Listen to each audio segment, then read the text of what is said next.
One of the primary ways that our enemy, the devil, combats against us is not through a direct frontal assault. Usually, I find that it happens with intrusive thoughts, thoughts that attack our self worth, thoughts that minimize our efforts to pursue relationship with Jesus, thoughts that attack the effectiveness of the steps of faith that we're attempting to take, thoughts that minimize us, especially in the areas of the pursuits of wanting to be a person who follows after and puts into practice the things we know of Christ and growing as a Christian.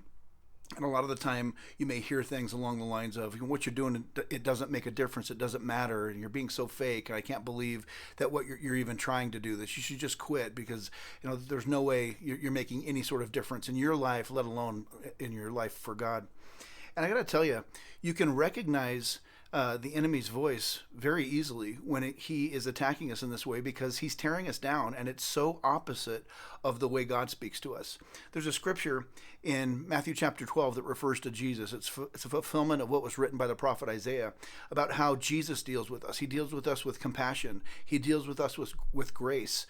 It actually says something to the effect of, a bruised reed he will not break, and a smoldering wick he will not put out.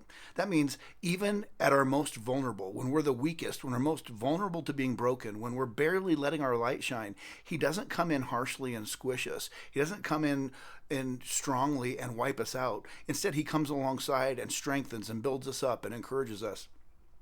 You can know that your efforts to pursue Jesus are not a waste of your time. As a matter of fact, the reason you get bombarded with these intrusive thoughts from the enemy is not because you're being ineffective. It's actually because you are beginning the process and continuing a process that leads towards you growing in your relationship with him.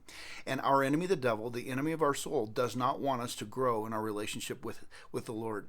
And we become a threat to him and to his kingdom as we surrender and submit ourselves and humble ourselves before Jesus. And so don't grow weary at doing good. Don't give up. Don't allow these intrusive thoughts to be something that sidetracks you, even if those thoughts are something that start to be voiced by people in your life. People are tearing you down and belittling what you're doing as you pursue Jesus. Know that those are the kinds of sufferings that Jesus himself endured at the hands of his own family members, and they called him crazy. They said he was nuts at what he was doing, but he did not grow weary. He kept going, he kept pursuing, he kept persevering.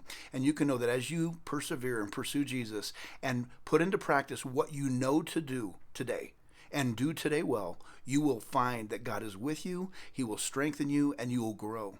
And that step by step by step, you'll become more like him every single day.